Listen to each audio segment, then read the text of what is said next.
नमोस्तु नमोस्तु नमोस्तु। नमो अरिहंताणं, नमो सिद्धाणं, नमो आयर्याणं, नमो उवज्झायाणं, नमो लोये सव्यसाहुणम्। वन्दितु सव्यसिद्धे ध्रुवमचलमणो अमं गदिं पत्ते। वोचामि समय पाहुड मिणमो सुध केवली भणिदम्। नमः समय साराय स्वानुभूत्या चकासते चित्स्वभावाय भावाय सर्वभावान्तरच्छिदे। जिन्ह स्वानुभूति से खेरी मम स्वानुभूति मधिगिरी।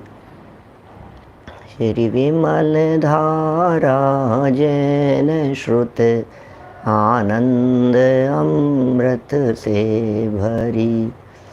समता प्रवाह बहावती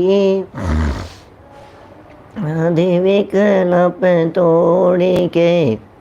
माँ सरस्वती प्रतिभाव वंदन दृष्टि निज में झोरी के। दृष्टि निज में झोरी के। ग्रंथराज समयसार जी यहाँ विराजमान हैं। श्रीमद् भगवत कुंद कुंदाचार्य देव अत्यंत अद्भुत और अनुपम बातें कहते हैं। हमारे महाभाग्य से ये सब बातें हमें उपलब्ध हो गई हैं। हमारा ही पुण्य का उदय है। ये बातें किसे मिले? कान में पढ़ना दुर्लभ है, ऐसा कहते हैं। कान में पढ़ना मात्र भी दुर्लभ है। महाभाग्य से ये बातें कर्णेंद्री का विषय बनती है, और फिर रुचिपूर्वक कर्णेंद्री का विषय बनना ये तो और भाग्यशालीपन की निशानी है। और इतना ही नहीं, रुचिपूर्वक इन सब बातों को समझकर अंतर में उतारना ये तो और भी कुछ सद्भाग्य हो गया। देखिए प्रकरण को थोड़ा सा आगे बढ़ाएंगे। 98 नंबर का कलश कल हमने यहाँ प्रारंभ किया था। मोह नाच रहा है। किसके? अज्ञानी जीव के। ज्ञानी और अज्ञानी दोनों को ही जगत का स्वरूप तो एक जैसा ही है। ज्ञानी के बातें समझ में आ गई है, अज्ञानी के समझ में नहीं आई है। यदि अज्ञानी के समझ में नहीं आई है तो आचार्य देव ये कहना चाहते हैं कि भाई समझो, समझ क्यों नहीं पा रहे हो आप? भाई ये बातें तुम्हें समझ में क्यों नहीं आ रही है? अरे मुँह नाच रहा है और क्या करें। मोह में पड़ कर कहता है मेरे, बस जगत के पदार्थों को मेरे मेरे पन की कल्पना करता रहता है, और उसके पीछे यदि कोई हेतु दिखाई देता है तो एकमात्र मोह ही उसका हेतु दिखता है। 98 नंबर का कलश पढ़ेंगे, पद्यानुवाद पढ़ के फिर नीचे जो कुछ बात रह गई थी उसकी चर्चा करेंगे, फिर 99 तक बढ़ने की चेष्टा होगी। 236 नंबर पेज। कर्ता कर्मणि नास्ति नास्ति नियतम कर्मापि तत्कर्तरि। द्वन्द्वं विप्रतिषेध्यते यदि तदा का कर्तृकर्म स्थितिः। ज्ञाता ज्ञातरि कर्म कर्मणि सदा व्यक्तेति वस्तु स्थितिर्नेपथ्ये बत नानटीतिरभसा मोहस्तथात्येष किम्। कर्म में करता नहीं और कर्म करता में नहीं, इसलिए करता कर्म की स्थिति भी कभी बनती नहीं। कर्म में है कर्म ज्ञाता, मैं रहा ज्ञाता सदा। यदि साफ है यह बात तो फिर मोह है क्यों नाचता। यदि साफ है यह बात तो फिर मोह क्यों है नाचता। कर्म में कर्ता नहीं है और कर्ता कर्म में नहीं है, इसलिए कर्ता कर्म की परिस्थिति बनती ही नहीं है। ये जो बात कही जा रही है कि कर्ता कर्म की परिस्थिति नहीं बनती, इसका अर्थ यह समझना चाहिए कि पर के कर्ता कर्म की स्थिति नहीं बनती। दो द्रव्यों में कर्ता कर्म की स्थिति नहीं बनती। एक ही द्रव्य में कर्ता कर्म की स्थिति तो पूरे विश्व में बन रही है, इसलिए उसका यहाँ निषेध नहीं है। यहाँ यदि निषेध किया गया है तो दो द्रव्यों के बीच में कर्ता कर्म की स्थिति बनने का निषेध किया गया है, क्योंकि किसी भी परद्रव्य में ये आत्मा नहीं होता, इस आत्मा में परद्रव्य भी नहीं होता। ये बातें अत्यंत स्पष्ट है, ये बातें अत्यंत साफ है, क्लियर है। ज्ञाता ज्ञाता ही रहता है और कर्म कर्म में ही रहता है। ये बातें जब हमें समझ में आ रही है कि देखिए ये एक अनार थी और इस एक अनार के अंदर जितने दाने थे, प्रत्येक दाना अपनी अपनी योग्यता के हिसाब से परिवर्तित हो रहा था। एक अनार का दाना रेड कलर का दिखाई दे रहा है, दूसरा उसमें वाइट दिख रहा है, एक आधा रेड और आधा वाइट दिख रहा है। एक दाना ऐसा है जो दाना पीछे से कुछ काला भी दिखाई दे रहा है। एक दाने में मिठास है, एक में थोड़ा सा खटास है, एक में मिठास के साथ में फीकापन है, एक के साथ में रेड के साथ में सफ़ेदी भी है और कुछ काला अंश भी है। कौन कर रहा है यार ये सब? किसने उसमें एक सड़ा हुआ दाना उसमें डाल दिया है? मुझे तो इतना स्वाधीनता दिखती है, मैं तो रोज़ाना देखता हूँ, प्रकृति में देखता रहता हूँ, शरीर में देखता रहता हूँ, संयोगों में पदार्थों में देखता रहता हूँ। मैंने खुले ग्रंथ दिखते हैं। आप देखिए चेहरे पर एक जगह पर फोड़ा हो गया, फुंसी हो गई है, कुछ पिंपल जैसा निकल गया, यहाँ निकला कि यहाँ निकला, यहाँ निकले कि यहाँ निकले, यहाँ हो के कि यहाँ हुए, यहाँ हुए कि यहाँ हुए। अब कौन कौन निर्णय करेगा बताओ इस चीज़ का? कैसे होगा? है ये यहाँ की जगह यहाँ नहीं हुआ, यहीं हुआ, ऊपर हुआ, नीचे हुआ, कितनी देर तक रहा? कितनी स्वाधीनता है भाई साहब पाटनी जी, इतनी स्वाधीनता कौन कर कौन रहा है? ये सब प्रकृति की व्यवस्थाएं, ये सब परिवर्तन कर कौन रहा है? क्या ये स्वसंचालित ऑटोमेटिक व्यवस्थाएं नहीं दिखाई दे रही हैं? चौधरी जी साहब भीलवाड़ा से बोलो। पूरे दुनिया में 99.99% कार्य हमारे इच्छा और विकल्पों के बिना हो रहे हैं। इच्छा विकल्पों के प्रतिकूल तो नहीं कह सकते, लेकिन इच्छा और विकल्पों की ज़रूरत नहीं है। हमने विकल्प ही नहीं किया, हमने सोचा ही नहीं, हमें दिमाग ही नहीं लगाया हमने, और फिर भी हो गया। ये सब कैसे हो रहा है? बस यही कह रहे हैं, कर्म में कर्म है और कर्ता में कर्ता है। ये बातें जब समझाई जा रही है तो समझ में भी आ रही है। किसी मंत्र का जाप करने से किसी की भलाई हो गई, किसी की तबीयत ठीक हो गई। ऐसा पाठ किया, ऐसा जाप किया हमने भक्तामर का कि उस भक्तामर का जाप करने से सामने तबीयत ठीक हो गई। जाप किया मैंने, अखंड पाठ कराया मैंने और तबीयत ठीक हो गई सामने वालों की। अब ये समझ में नहीं आ रही ये बात अज्ञानी को। अब कह रहे भाई इसमें देखो, इसने इधर किया तो हर व्यक्ति को यदि अपने अपने कर्म का फल मिलता है, अपने परिणामों का फल मिलता है, इसका फल इसको मिलना चाहिए, उसका फल उसको मिलना चाहिए। प्रकृति में न्याय है ना नरेंद्र बाकलीवाल जी साहब? अन्याय तो नहीं है ना इस धरती पर कहीं भी। इस धरती पे अन्याय कैसे हो सकता है? करूं मैं, फल आपको मिल जाए, ये व्यवस्था कैसी व्यवस्था होगी? ये व्यवस्था अच्छी व्यवस्था नहीं है। दुनिया में इस व्यवस्था को अच्छी व्यवस्था नहीं माना जाता है, और समझाने से बात समझ में भी आती है। जब ये बात समझाने से समझ में आ गई तो जिसके समझ में आ गई वो तो ज्ञानी हो गया, और जिसके नहीं समझ में आई उसके संबंध में प्रश्न उठा रहे हैं कि इसको क्यों नहीं समझ में आई, इतनी मोटी मोटी बात, इतनी सरल सी बात इसको समझ में आखिर क्यों नहीं आ रही है। क्या बोले, आनी चाहिए ना इसको समझ में, ये हमें समझ में नहीं आ रहा है कि इसको समझ में क्यों नहीं आ रही है। सबको ये बातें आसानी से सरलता से समझ में आनी चाहिए थी। हेतु एक ही दिया जा रहा है कि ये मोह नेपथ्य में अत्यंत वेगपूर्वक नाच रहा है। मोह नाच रहा है, नेपथ्य में नाच रहा है। नेपथ्य तो समझ गए हैं आप, पर्दे के पीछे को कहते हैं नेपथ्य, पर्दे का पीछा, पर्दे पीछे से जो है ना नेपथ्य से आवाज़ आती है।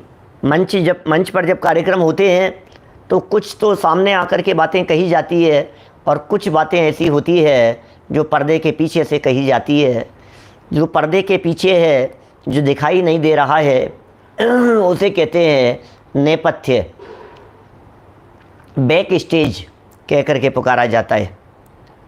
बैक स्टेज माने स्टेज के पीछे क्या पोजीशन है, पीछे से आवाज़ आ रही है, सूत्रधार की आवाज़, ऐसा ही स्वरूप है। तो ये कह रहे हैं भाई साहब सुनो, वो जो सूत्रधार की आवाज़ आई थी, उस सूत्रधार की आवाज़ में हमें ये बतलाइए कि वहाँ सूत्रधार के रूप में कौन काम कर रहा है। बोले ये काम कर रहा है मोह, नाच रहा है ये मोह, ये विभाव परिणति नाचती हुई नज़र आ रही है। देखें जरा, अर्थ पढ़ते हुए नीचे बढ़ते हैं। पूरा मंथन चल रहा है कर्ता कर्म अधिकार का। निश्चय न से न तो कर्ता कर्म में है, न कर्म कर्ता में ही है। यदि इस प्रकार परस्पर दोनों का निषेध किया जाए तो फिर कर्ता कर्म की क्या स्थिति होगी। अर्थात जीव और पुद्गल के कर्ता कर्मपना कदापि नहीं हो सकेगा, जीव और पुद्गल के नहीं हो सकेगा। ये तो अर्थात कह करके स्पष्ट कर रहे हैं, बात दादा ने लिखी है। हमने और इसकी जब चर्चा की आपके बीच में, तो हमने कहा ये कदापि नहीं हो सकेगा, जीव और पुद्गल के कर्ता कर्मपना कदापि नहीं हो सकेगा। तो जीव और पुद्गल में ही लागू होगा क्या ऐसा? जीव जीव में भी लागू होगा, पुद्गल पुद्गल में भी लागू होगी ये बात। क्या जीव जीव में लागू होगी, पुद्गल पुद्गल में भी ये बात लागू होगी। अरे परमाणु परमाणु में ये बात लागू होगी। एक पुद्गल का परमाणु दूसरे पुद्गल के परमाणु में किसी भी तरह से कोई परिवर्तन नहीं कर सकता है। इस प्रकार ज्ञाता सदा ज्ञाता में ही है और कर्म सदा कर्म में ही है। यद्यपि वस्तु की ऐसी स्थिति एकदम प्रकट है, स्पष्ट है, तथापि अरे ये मोह नेपथ्य में अत्यंत वेगपूर्वक क्यों नाच रहा है, ये मोह क्यों नाच रहा है। ये आश्चर्य और खेद की बात है। ये आश्चर्य हुए बिना नहीं रहता, ये खेद हुए बिना नहीं रहता कि ये क्यों नाच रहा है। इस प्रकार इस छंद में यही कहा गया है कि संपूर्ण कर्ता कर्माधिकार के मंथन से ये बात अत्यंत स्पष्ट है। पूरे कर्ता कर्माधिकार के मंथन करने से, बारंबार कर्ता कर्माधिकार के मंथन करने से, विचार करने से यह बात अत्यंत स्पष्ट है, स्पष्ट नहीं, ये बात अत्यंत स्पष्ट है कि यद्यपि राग द्वेष मोह रूप भाव कर्मों का कर्ता अज्ञानी आत्मा होता है। ठीक है साहब, राग द्वेष भाव कर्मों का कर्ता कौन? मोह का कर्ता कौन? विभाव भाव का कर्ता कौन? बोले अज्ञानी आत्मा होता है। तथापि राग द्वेष मोह का कर्ता तो अज्ञानी आत्मा है, तथापि ज्ञानावरणादि जड़ कर्मों और शरीर आदि 9 कर्मों का कर्ता तो ज्ञानी व अज्ञानी कोई भी जीव नहीं है। ये जीव जड़ कर्मों का कर्ता नहीं है, जड़ कर्म इस जीव के कर्ता धरता नहीं है, ये शरीर का कर्ता धरता नहीं है, शरीर इसका कर्ता धरता नहीं है। ये बात तो ज्ञानी और अज्ञानी सभी जीवों के ऊपर लागू होती है भाई साहब। मैं ऐसा भी कह सकता हूँ, इस दृष्टि से यदि बात की जाए तो हम में और ज्ञानी में कोई फर्क नहीं है। अरे हम भी ज्ञानियों की तरह ही हो गए, जैसे ज्ञानी वैसे हम, हमारे में और ज्ञानियों में क्या फ़र्क रह गया बतलाइए। पर के कर्तृत्व की दृष्टि से देखा जाए तो दोनों एक ही समान हो गए ना। कर्तापन की दृष्टि से देखा जाए तो दोनों ही तो अकर्ता हैं।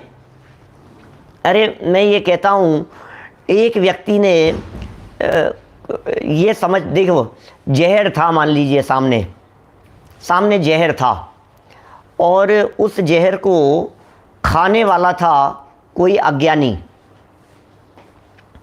फिर उसने नहीं खाया और ज्ञानी व्यक्ति को जिसे पता लग गया कि ये जहर है, फिर उसने नहीं खाया।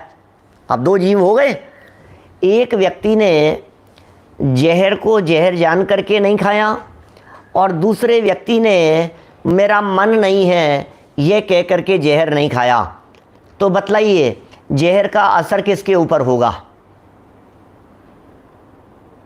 बोलो सर्राफ साहब, अब किस पर असर होगा? जिसको पता है उस पर असर होगा कि जिसे नहीं पता है उस पर? दोनों ही पे कोई फ़र्क नहीं पड़ता है। क्या फ़र्क पड़ रहा है? इससे क्या फ़र्क पड़ रहा है? सेवन तो दोनों ने नहीं किया है। इसी तरह से ये कह रहे हैं, एक व्यक्ति ये जानता है कि मैं पर का कर्ता धर्ता नहीं हूँ, वो ज्ञानी है, और दूसरा व्यक्ति ये जानता है कि मैं पर का कर्ता धर्ता हूँ, लेकिन कर्तापन की दृष्टि से देखा जाए, पर में होने वाले कार्य की दृष्टि से देखा जाए तो दोनों ही नहीं कर पा रहे हैं। क्या? दोनों ही नहीं कर पा रहे हैं, दोनों ही करता नहीं है। अब जब दोनों ही करता नहीं है तो पर में काम होने की दृष्टि से तो दोनों एक ही लेवल पर आकर के खड़े हो गए हैं। दोनों में ही किसी भी प्रकार का फ़र्क नहीं है। बस ज्ञान में फ़र्क हो तो उससे क्या फ़र्क पड़ता है?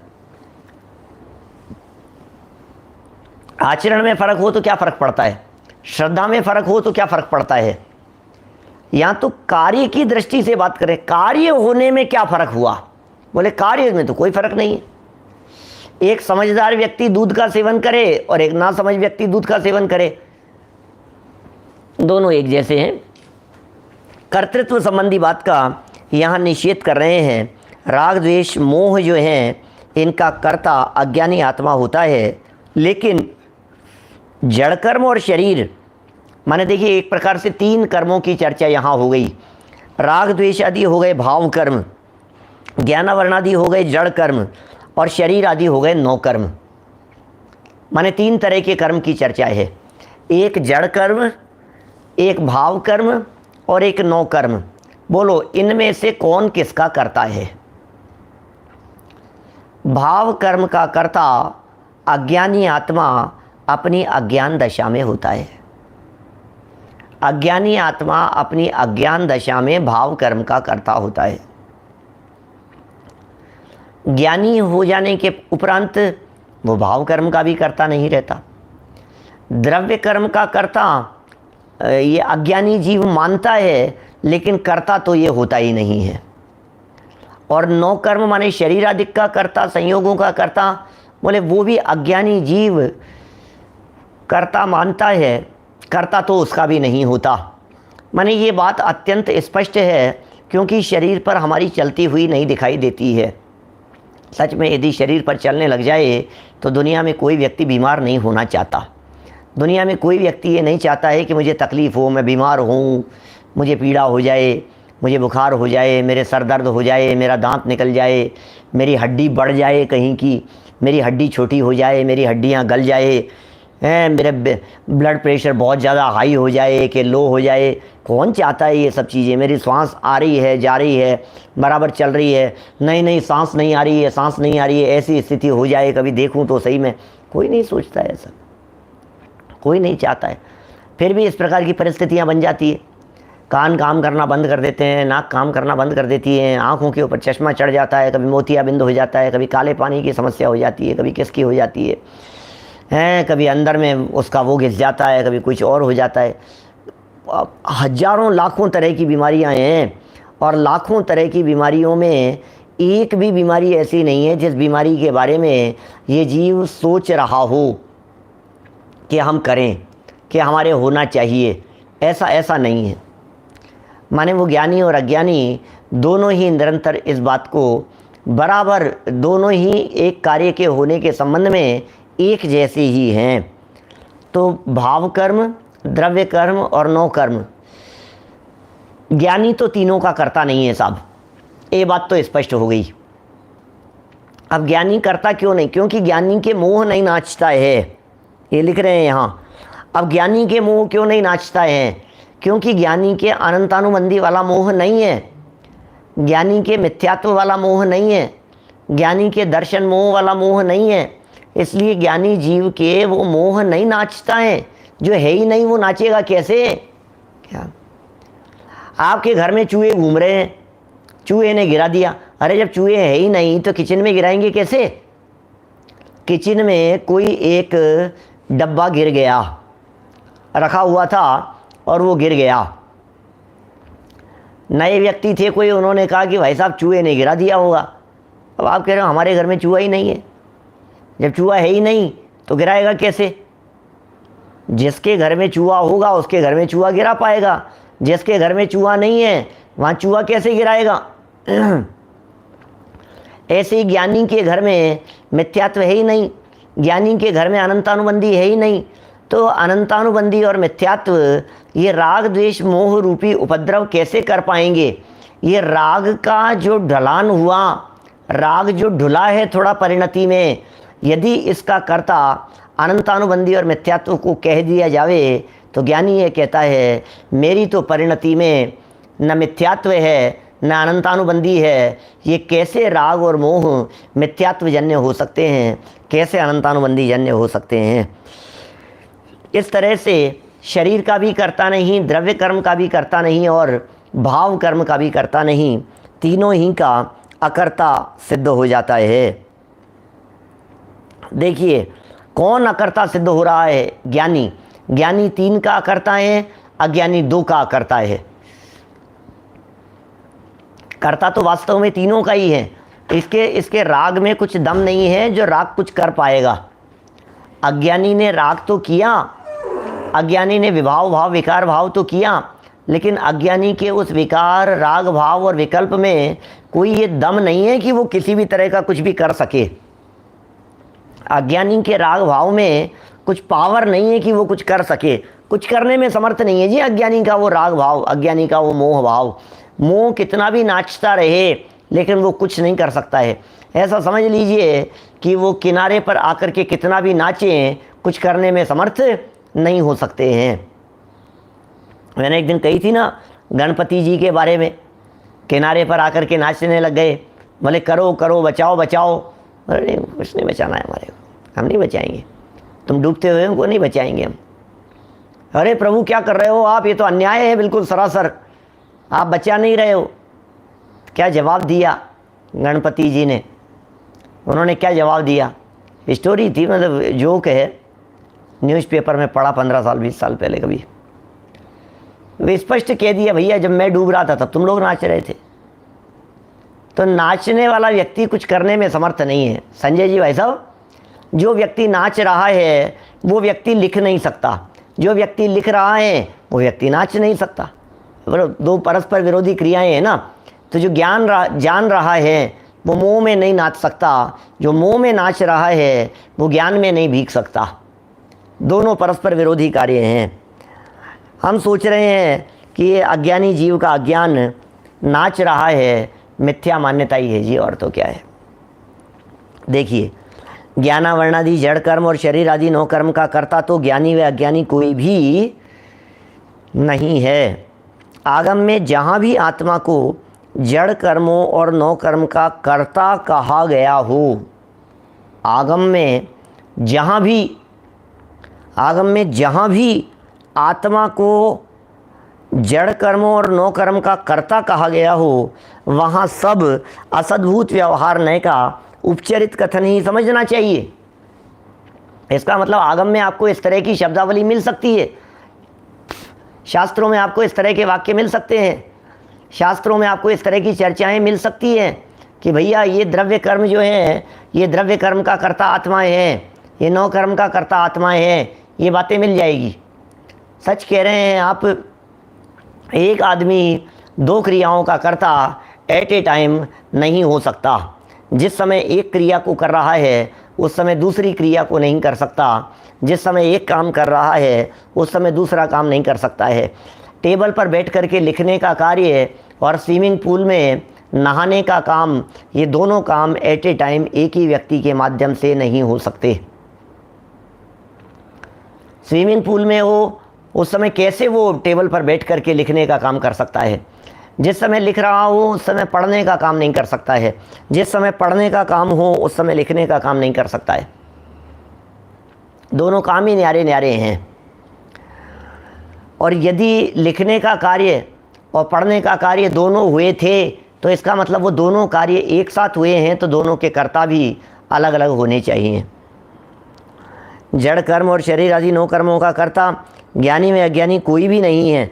आगम में लिखा है साहब जड़ कर्म का कर्ता इस जीव को लिखा है क्या? आगम में लिखी है इस तरह की बातें। हम दो काम एक साथ कर लेते हैं, हम खाना भी बनाते रहते हैं, हम प्रवचन भी सुनते रहते हैं, हम प्रवचन भी सुनते रहते हैं और अखबार भी पढ़ते रहते हैं। प्रवचन भी सुनते रहते हैं और दूसरे काम भी करते रहते हैं, प्रवचन भी करते रहते हैं, सुनते रहते हैं और ड्राइविंग भी करते रहते हैं। दो काम एक साथ कर लेते हैं हम। चेतन भाई संघवी जी पालड़ी वाले, ये दोनों काम हमारे एक साथ हो जाता है हमारी लाइफ में। क्या है उसमें? बोले भाई साहब बहुत बड़ी गलतफहमी में हो, धोखा हो गया है आपको, बहुत बड़ा धोखा हो गया है आपको। इस संबंध में मोक्ष मार्ग प्रकाशक ग्रंथ का वो पढ़ना चाहिए, पेज 34 नंबर पेज, मोक्ष मार्ग प्रकाशक ग्रंथ का। उस पेज में 34 है या 36 है, और कंफर्म कर लेना, 34 और 36 दोनों में से कोई भी पेज हो सकता है। लेकिन उस पेज पर महापंडित टोडरमल जी साहब ने 36 नंबर पेज है, 36 ही है। महापंडित टोडरमल जी साहब ने ऐसी गजब की बात कही है वहाँ पर 36 नंबर पेज पर। वहाँ उन्होंने लिखा है कि जब इस जीव के क्षयोपशम में प्रवर्तन होता है तो प्रवर्तन होते समय मति ज्ञानोपयोग होता है तो श्रुत ज्ञानोपयोग नहीं होता। पहले दर्शनोपयोग होता है तब ज्ञानोपयोग नहीं होता। बोले एक ही होगा, दर्शनोपयोग होगा तब ज्ञानोपयोग नहीं हो सकता, या ज्ञानोपयोग होगा तो ज्ञानोपयोग ही होगा, दर्शनोपयोग तो नहीं होगा। लेकिन ज्ञानोपयोग में भी 2 बातें हैं, मति ज्ञानोपयोग होगा तब श्रुत ज्ञानोपयोग नहीं होगा, श्रुत ज्ञानोपयोग होगा तब मति ज्ञानोपयोग नहीं होगा। अब मति ज्ञानोपयोग हो रहा है तो मति ज्ञानोपयोग में भी क्या, मति ज्ञानोपयोग में भी जब चक्षु इंद्रिय संबंधी मति ज्ञानोपयोग हो रहा होगा तब स्पर्शन इंद्रिय संबंधी मति ज्ञानोपयोग नहीं होगा। स्पर्शन इंद्रिय में उपयोग लग रहा होगा तो रसना घ्राण चक्षु आदि कर्णेंद्रियों के अंदर नहीं लग रहा होगा। और गजब की बात कहूँ, माने फिर कहते हैं अकेले स्पर्शन इंद्रिय के अंदर उपयोग लगा हुआ हो। ज्ञानचंद जी बाबू जी साहब 36 नंबर पेज मोक्ष मार्ग प्रकाशक, पहला पैराग्राफ, ऊपर वाले पैराग्राफ को पढ़ करके देखिएगा। जब स्पर्शन इंद्रिय संबंधी ही मति ज्ञानोपयोग काम कर रहा है तो उसमें भी हल्के को जानेगा तब भारी को नहीं जान पाएगा। है तो स्पर्शन ही। कितनी सूक्ष्मता है। अभी अपने को ऐसा लगता है कि 2 काम एक साथ हो रहे हैं, लगता है अपने को ऐसा। अनेक बार अपने को ऐसा लगता है, प्रवचन सुनते सुनते दूसरा काम कर रहे हैं, दूसरा काम करते करते प्रवचन सुन रहे हैं। मैं प्रवचन की बात करूं, मैं क्यों दूसरे 2 क्रियाओं की बात करूं?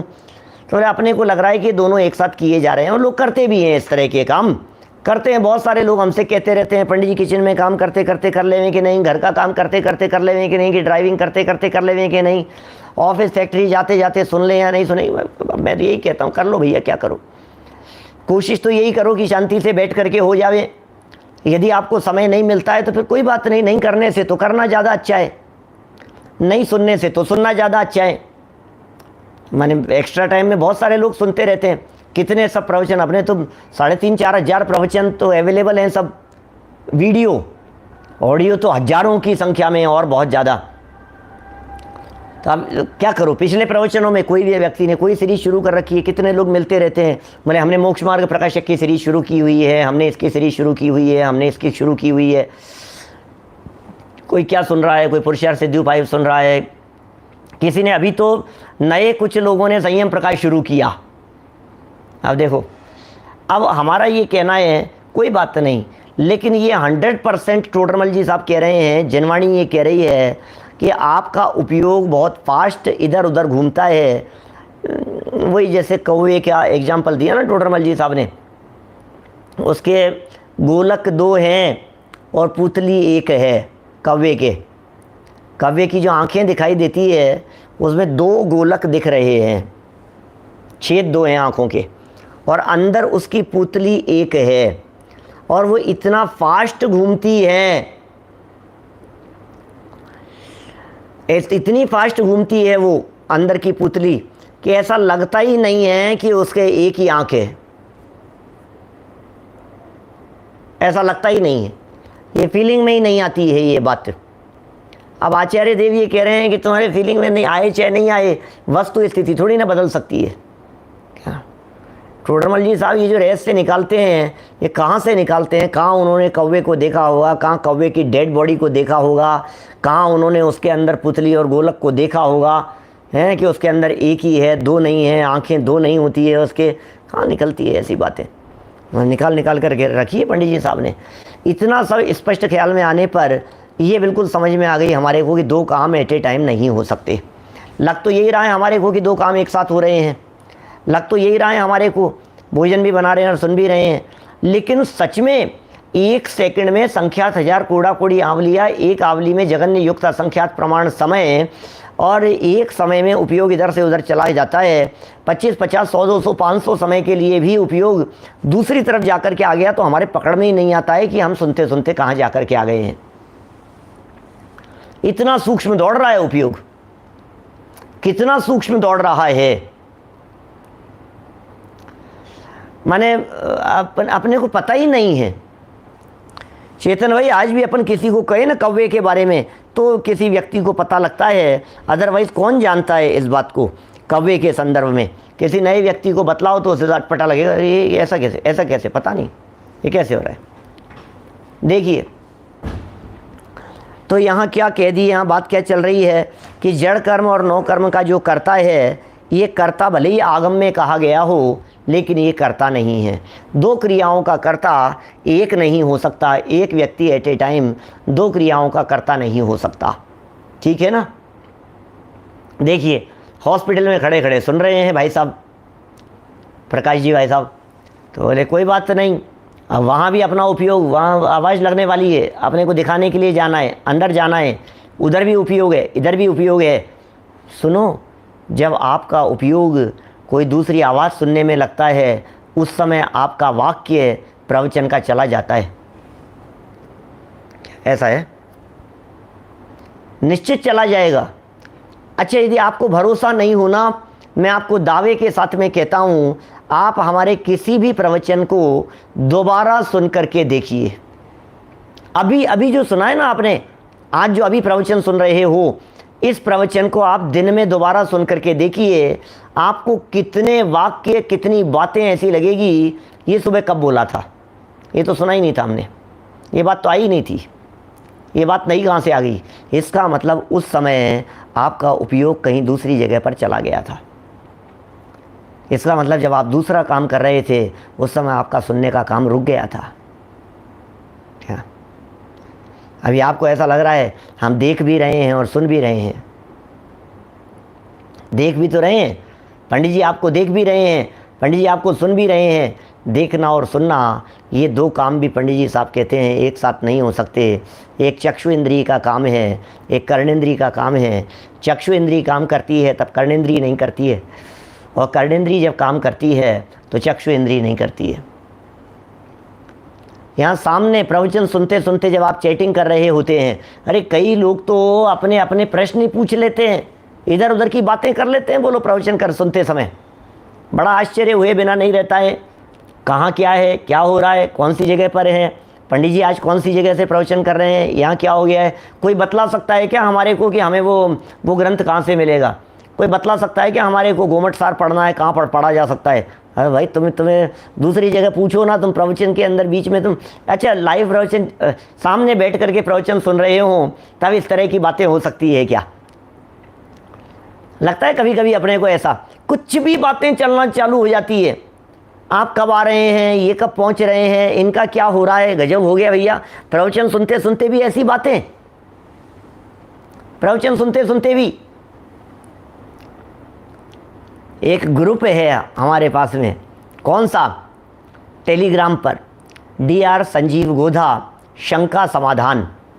बस उस शंका समाधान वाले ग्रुप को ज्वाइन कीजिए, वहाँ आपको जो पूछना हो, जो लिखना हो वो लिखिए। तो ऐसे कोई अभी लिख नहीं रहा है, नहीं कोई लिखता है, लेकिन मुझे तो विकल्प आया कि फिर भी कोई करे नहीं ऐसा कार्य, इसलिए मेरे बीच में बोलने का परिणाम आया। देखता हूँ दुनिया में सब इस तरह की घटनाएं घटती रहती है। चलिए, कर्ता क्यों कह दिया, तो कह रहे हैं असद्भूत व्यवहार ने का उपचरित कथन ही जानना चाहिए। उपचरित असद्भूत व्यवहार ने का कथन है ना कि नहीं, असद्भूत व्यवहार ने का उपचरित कथन, भाषा की तरफ ध्यान देना चाहिए थोड़ा सा, भाषा की तरफ थोड़ा सा ध्यान देना। देखो, असद्भूत व्यवहार ने का उपचरित कथन ही समझना चाहिए। इसका मतलब असद्भूत व्यवहार ने का कथन है और यह उपचरित कथन ही है। असद्भूत व्यवहार ने का ये कथन उपचरित कथन, उपचरित असद्भूत क्यों नहीं है? क्योंकि शरीर का कर्ता और जड़ कर्मों का कर्ता कहा जा रहा है, ये उपचरित असद्भूत व्यवहार ने से नहीं होता। नयों को जानने वाले बराबर इस बात को जान रहे होंगे, समझ गए होंगे कि यह तो अनुपचरित असद्भूत व्यवहार नय का कथन है। द्रव्य कर्म और शरीर का कर्ता धर्ता आत्मा को कहना अनुपचरित असद्भूत व्यवहार नय का कथन है। तो उपचरित क्यों लिखा? अरे सारे असद्भूत व्यवहार उपचरित होता है, असद्भूत व्यवहार तो उपचरित ही होता है क्या? उक्त या वस्तु की स्थिति उक्त कथनानुसार अत्यंत स्पष्ट होने पर भी अज्ञानियों के पर कर्तृत्व संबंधी मोह न जाने क्यों नाचता है। इस प्रकार का आश्चर्य इस 98वें कलश में व्यक्त किया गया है। इसके उपरांत आचार्य कहते हैं कि मोह नाचता है तो नाचे, इससे हमें क्या, हम क्या करें, मोह नाच रहा है तो अब नाचेगा तो नाचेगा, क्या करूं। अरे भाई साहब, तुम्हें मालूम है क्या संकट आ रहा है, समाज पर क्या संकट आ रहा है, कौन व्यक्ति क्या कह रहा है, अब कहेगा जो कहेगा, क्या करें। उसने कैसी निंदा की है, उसने कैसा झूठ फरेब चला दिया है, उसने कैसी बातें कर दी है, कर दी तो कर दी, क्या करो भाई साहब, हैं। मैंने, अरे पंडित जी आपको पता नहीं है वो क्या बोल रहे हैं, अरे पंडित जी आपको पता नहीं है उन्होंने क्या कह दिया है। कह दिया तो कह दिया, इसमें क्या करो, उससे क्या फर्क पड़ता है, नाचता है तो नाचने दो, उससे अपना क्या बिगड़ता है। अज्ञानी जीव अज्ञान में नाचता है तो उससे क्या फर्क पड़ता है। अज्ञानी जीव यदि अपने अज्ञान अंधकार में मिथ्या भ्रम में यदि नाच रहा है तो उससे कोई फर्क नहीं पड़ता है। आचार्य देव कहते हैं कि मोह नाचता है तो नाचे, उससे हमें क्या। कितना गजब के अमृत चंद्राचार्य देव के शब्द हैं भैया। आगम अनुसार बात करो, आगम में जो बात कही है उसके अनुसार बात करो, शास्त्रों के अनुसार बात करो, शास्त्र खोल करके बात करो, है ना। 99 नंबर का कलश पढ़ेंगे, देखिए अपन। इस प्रकार आगामी कलश में आचार्य देव ज्ञान ज्योति का स्मरण करते हुए कर्ता कर्माधिकार का समापन करते हैं। कर्ता कर्माधिकार के समापन का ये मंदाक्रांता नाम का 99 नंबर का कलश है। देखिए, कर्ता कर्ता भवति न यथा कर्म कर्मापि नैव ज्ञानम ज्ञानम भवति च यथा पुद्गलः पुद्गलोऽपि ज्ञान ज्योतिर्ज्वलितमचलं व्यक्तमन्तस्तथोच्चैः चिच्छक्ति नाम निकर भर तो अत्यंत गंभीर में तत्। सवैया 31 पेज नंबर 237 पर। जगमग जगमग जली ज्ञान ज्योति जब, क्या कह रहे हैं भाई साहब, ज्ञान ज्योति को वंदन करते हैं, ज्ञान ज्योति को नमस्कार करते हैं। हम सब जानते हैं, ये बात पूर्व में भी कही जा चुकी है और भविष्य में भी आप देखेंगे बराबर। अमृत चंद्राचार्य देव प्रत्येक अधिकार का समापन ज्ञान की महिमा पूर्वक करते हैं, ज्ञान ज्योति के गीत गाते हुए करते हैं। वे कहते हैं ये ज्ञान ज्योति चमत्कारिक है, ये ज्ञान का ही अद्भुत सामर्थ्य है, ये ज्ञान की ही अद्भुत महिमा है। जगमग जगमग जली ज्ञान ज्योति जब, अति गंभीर चित शक्तियों के भार से। जगमग जगमग जगमग जगमग जली ज्ञान ज्योति जब, अति गंभीर चित शक्तियों के भार से। अद्भुत अनुपम अचल अभेद ज्योति, व्यक्त धीर वीर निर्मल आर पार से। तब कर्म कर्म अरे करता करता न रहा, ज्ञान ज्ञान रूप हुआ आनंद अपार से। और पुद्गलमयी कर्म कर्म रूप हुआ, ज्ञानी पार हुए भव सागर अपार से। ज्ञानी पार हुए भव सागर अपार से। वो ज्ञानी पार हुए भव सागर अपार से।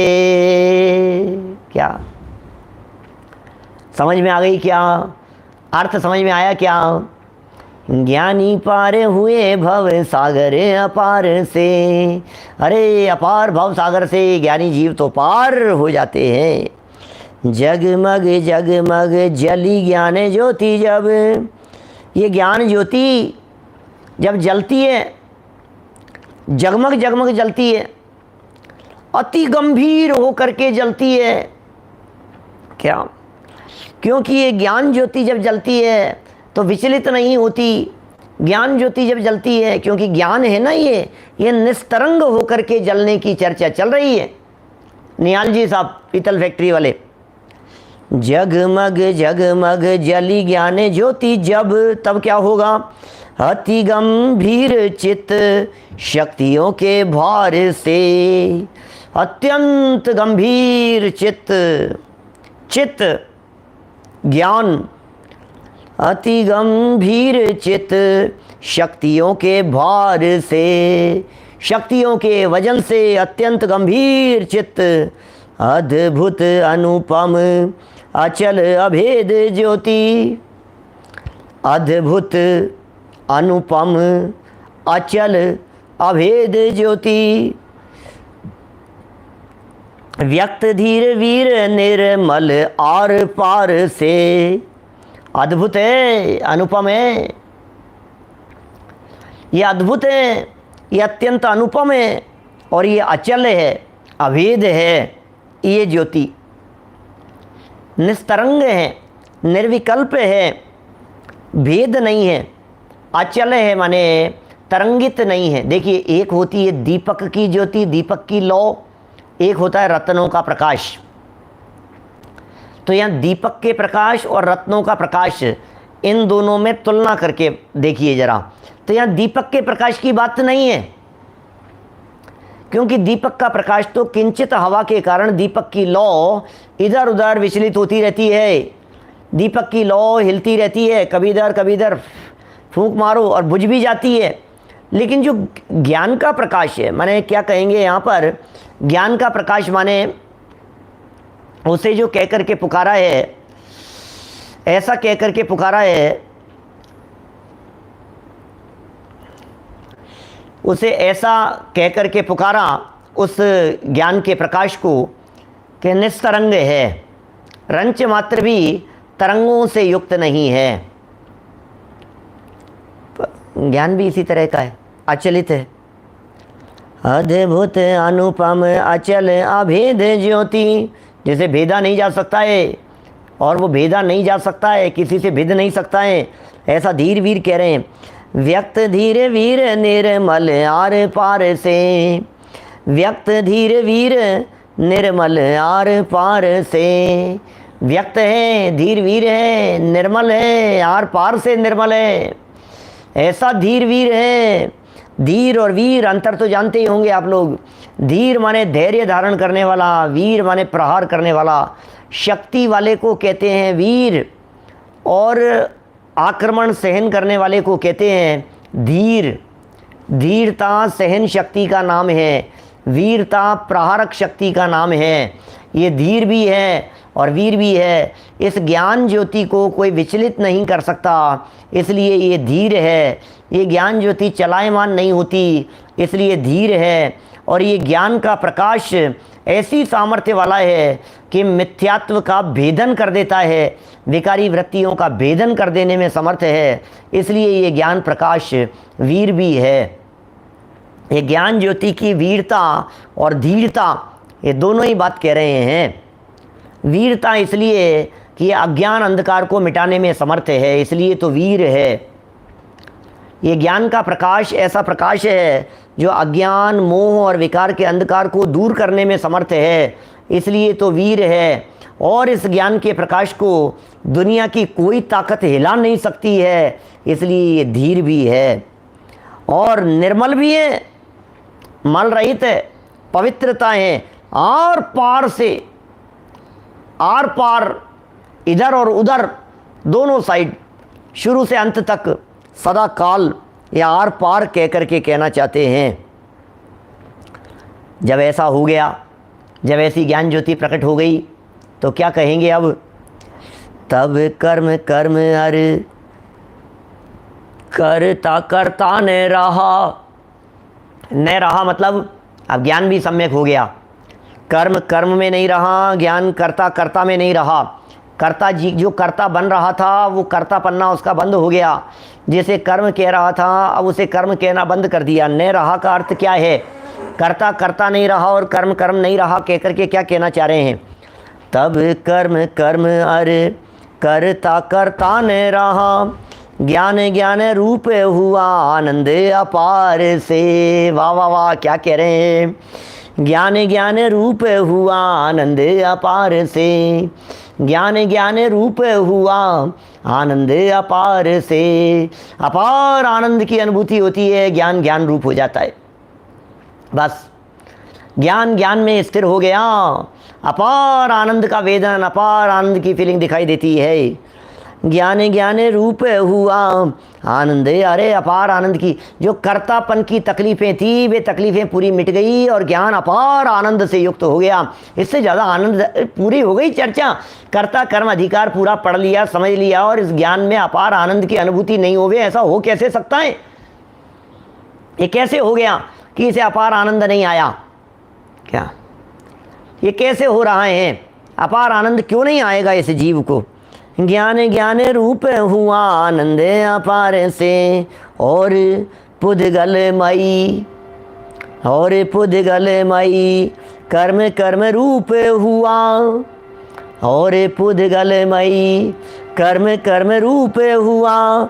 ज्ञानी पारे हुए भव सागर अपार से, ओ ज्ञानी पारे हुए भव सागर अपार से।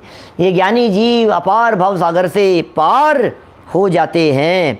इस तरह से हमने यहाँ 99 नंबर के कलश का सिर्फ अनुवाद पढ़ा है। अभी इसकी व्याख्या थोड़ी बहुत बाकी है, इसकी चर्चा हम यथा समय फिर करेंगे। सूचना आपको दे चुका हूँ। कल से हमारे स्मारक भवन में जयपुर में विशेष शिविर का आयोजन है। 2 से 9 तारीख तक का ये आयोजन है, इसलिए 2 से 9 तारीख के बीच में हमारा जो प्रवचन है ये समय सार विषय पर रुकेगा। और जो दूसरा विषय काल चक्र है, जो विद्यार्थियों की क्लास की दृष्टि से लेना है, समय भी उसका 10:15 से 10:30 के बीच में जब भी शुरू होगा। मैं तो कहना चाहता हूँ आप टेलीग्राम ग्रुप को ज्वाइन करके रहिए। वहाँ लिंक जैसे ही शुरू होता है उस समय वहाँ लिंक डाल दी जाएगी, नोटिफिकेशन भी आपके पास में आ जाएगा। यदि आपका ये चैनल सब्सक्राइब किया हुआ होगा तो ऑटोमेटिक भी नोटिफिकेशन आ जाता है, उससे भी आपको पता लग जाएगा। तो 2 से 9 तक उसका लाभ लीजिए। 10 तारीख को अपन इसकी चर्चा को पूरा करेंगे। कर्ता कर्म अधिकार को। 11 तारीख को हम पूरे कर्ता कर्म अधिकार के सार को एक प्रवचन में लेंगे और 12 तारीख से हम पुण्य पाप अधिकार को सागर से शुरू करेंगे। तो ये बिल्कुल बराबर व्यवस्थित पाठ योजनाएं हैं जिसके बारे में आपको बतलाया है। सब लोग ध्यान दे करके उसका लाभ लेवें। बाकी वो तो चलेगा ही, शाम का भी जो समय है वो शाम का समय भी कितने बजे का है मैंने आपको बतलाया था कल। नए चक्र की जो कक्षा है वो ठीक 6:30 शुरू होगी, 6:30 बजे। तो आप नोटिफिकेशन मिल जाएगा आपको। और इसके अलावा जो है जो 8 बजे जो अपना भक्तामर का चल रहा है वो व्यवस्थित जैसा चल रहा है वैसा चलता ही रहेगा। 3 प्रवचनों का लाभ मिलेगा आपको रोज़ाना कल से। जनवाणी स्तुति। जावाणी के ज्ञान ते सूझे लोकालोक, सोवाणी मस्तक नमो सदा देत हूँ ढोक। जनवाणी माता की जय हो। हमारी हम